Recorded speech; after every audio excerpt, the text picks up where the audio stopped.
అందరికీ praise the lord. ఈరోజు మనము ద్వితీయోపదేశకాండము 31వ అధ్యాయాన్ని ధ్యానం చేసుకుందామండి. దయచేసి వాక్యాన్ని చివరి వరకు వినండి. అలాగే వాక్యాన్ని ఎవరికైతే చదవడం రాదో వాళ్ళకి షేర్ చేయండి. అలాగే మీరు లైక్ చేస్తే వేరే వాళ్ళకి కూడా వాక్యం అనేది షేర్ అవుతుందంట. దయచేసి లైక్ చేయండి. అలాగే 31వ అధ్యాయాన్ని ధ్యానం చేసుకుందామండి. మోషే ఇశ్రాయేలీయులందరితో ఈ మాటలు చెప్పుట చాలించి వారితో మరలా ఇట్లా నేడు నేను 120 ఏండ్ల వాడనై ఉన్నాను. ఇక మీదట నేను వచ్చిపోవచ్చు నుండలేను. యెహోవా ఈ యొర్దాను దాటకూడదని నాతో సెలవిచ్చెను. నీ దేవుడైన యెహోవా నీకు ముందుగా దాటిపోయి ఆ జనులను నీ ఎదుట నుండకుండా నశింపచేయును. నీవు వారి దేశమును స్వాధీనపరచుకొందువు.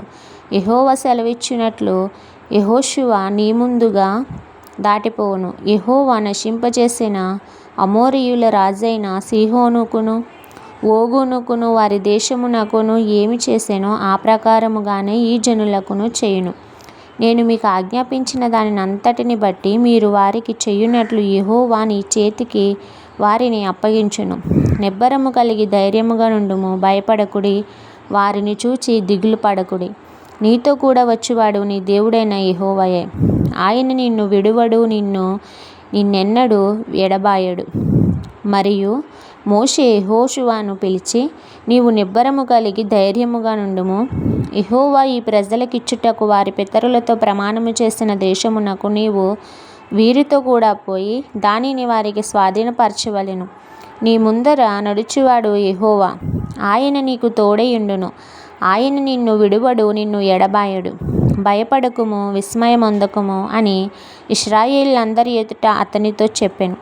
మోషే ఈ ధర్మశాస్త్రమును వారి వ్రాసి యెహోవా నిబంధన మందసమును మోయు యాజకులైన లేవీయులకును ఇశ్రాయేలీయుల పెద్దలందరికీ దాన్ని అప్పగించి వారితో ఇట్లా ప్రతి 7వ సంవత్సరాంతమున అనగా నియమింపబడిన గడువు సంవత్సరమున నీ దేవుడైన యెహోవా ఏర్పరచుకుని స్థలమందు ఇశ్రాయేలీయులందరూ ఆయన సన్నిధిని కనబడి పర్ణశాలల పండుగను ఆచరించినప్పుడు ఇశ్రాయేలీయులందరి ఎదుట ఈ ధర్మశాస్త్రమును ప్రకటించి వారికి వినిపింపవలెను.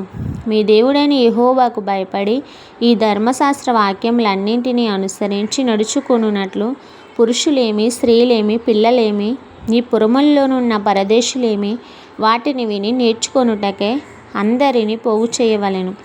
అలాగు నేర్చుకొనిన ఎడల దానిని నెరుగని వారి సంతతి వారు దానిని విని మీరు స్వాధీనపరచుకొనుటకు యొర్దానును దాటిపోవుచున్న దేశమున మీరు బ్రతుకు దినములన్నయూ మీ దేవుడైన యెహోవాకు భయపడుట నేర్చుకొందురు. మరియు యెహోవా చూడుము, నీ మరణ దినములు సమీపించెను. నీవు యెహోషువను పిలిచి నేను అతనికి ఆజ్ఞలిచ్చినట్లు ఆ ప్రత్యక్షపు గుడారములో నిలువుడని మోషేతో సెలవీయగా మోషేయు యెహోషువయు వెళ్ళి ప్రత్యక్షపు గుడారములో నిలిచిరి. అచ్చట యెహోవా మేఘస్తంభములో ప్రత్యక్షమాయెను. ఆ మేఘస్తంభము ఆ గుడారపు ద్వారము పైన నిలువగా యెహోవా మోషేతో ఇట్లా ఇదిగో నీవు నీ పితరులతో పండుకొనబోచున్నావు. ఈ జనులు లేచి ఎవరి దేశమున తాము చేరి వారి నడుమనుందురో ఆ జనుల మధ్యలో వ్యభిచారులై ఆ అన్యుల దేవతల వెంట వెళ్ళి నన్ను విడిచి నేను వారితో చేసిన నిబంధనను మీరుదురు. కావున నా కోపము ఆ దినమున వారి మీద రగులుకొనెను. నేను వారిని విడిచి వారి విరోధియగుదును. వారు క్షీణించిపోవుదురు. విస్తారమైన కీడులు, ఆపదలు వారికి ప్రాప్తించును. ఆ దినమున వారు మన దేవుడు మన మధ్య నుండకపోయినందున గదా ఈ కీడులు మనకు ప్రాప్తించిన అనుకొందురు. వారు అన్యదేవతల తట్టు తిరిగి చేసిన కీడంతటిని బట్టి ఆ దినమున నేను నిశ్చయముగా వారికి విరోధియగుదును. కాబట్టి మీరు ఈ కీర్తన వ్రాసి ఇశ్రాయేలీయులకు నేర్పుడి. ఈ కీర్తన ఇశ్రాయేలీయుల మీద నాకు సాక్షాత్ముగా నుండునట్లు దానిని వారికి కంఠపాఠముగా చేయించును. నేను వారి పితరులతో ప్రమాణము చేసినట్లు పాలు తేనెలు ప్రవహించు దేశమున వారిని ప్రవేశపెట్టిన తరువాత వారు తిని త్రాగి తృప్తి పొంది క్రొవ్విన వారై అన్యదేవతల తట్టు తిరిగి వాటిని పూజించి నన్ను తృణీకరించి నా నిబంధనను మీరుదురు. విస్తారమైన కీడులు, ఆపదలు వారికి సంభవించిన తరువాత ఈ కీర్తన వారి ఎదుట సాక్ష్యముగా నుండి సాక్ష్యము పలుకును. అది మరువబడక వారి సంతతి వారి నోట నుండును. నేను ప్రమాణము చేసిన దేశమున వారిని ప్రవేశపెట్టక వారిని ప్రవేశపెట్టక మునిపే నేడే వారు చేయు ఆలోచన నేను ఎరుగుదును అనేను.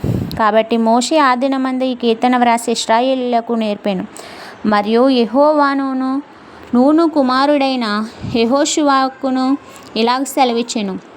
నీవు నిబ్బరము కలిగి ధైర్యముగా నుండుము. నేను ప్రమాణపూర్వకముగా వారికి ఇచ్చిన దేశమునకు ఇశ్రాయేలీయులను నీవు తోడుకొని పోవలెను.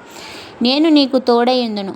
ఈ ధర్మశాస్త్ర వాక్యములు మోషే గ్రంథమందు సాంతముగా వ్రాయుట ముగించిన తరువాత మోషే యెహోవా నిబంధన మందసమును మోయు లేవీయులను చూచి ఆజ్ఞాపించినదేమనగా, మీరు ఈ ధర్మశాస్త్రమును తీసుకుని మీ దేవుడైన యెహోవా నిబంధన మందసము ప్రక్కన ఉంచుడి.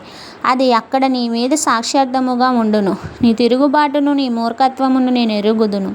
నేడు నేను ఇంకా సజీవుడనై మీతో ఉండగానే ఇదిగో మీరు యెహోవా మీద తిరుగుబాటు చేసితిరి.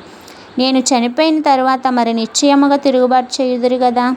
మీ గోత్రముల పెద్దలందరినీ మీ నాయకులను నా యొద్దకు పోగు చేయుడి. ఆకాశమును భూమిని వారి మీద సాక్షులుగా పెట్టి నేను ఈ మాటలను వారి వినికిడిలో చెప్పెదను. ఏలయనగా నేను మరణమైన తరువాత మీరు బొత్తుగా చెడిపోయి నేను మీకు ఆజ్ఞాపించిన మార్గమును తప్పుదురని ఆ దినముల అంతమందు కీడు మీకు ప్రాప్తమగుననియు నేను ఎరుగుదును. మీరు చేయు క్రియల వలన యెహోవాకు కోపము పుట్టించున్నట్లుగా ఆయన దృష్టికి కీడైన దాన్ని చేయుడి.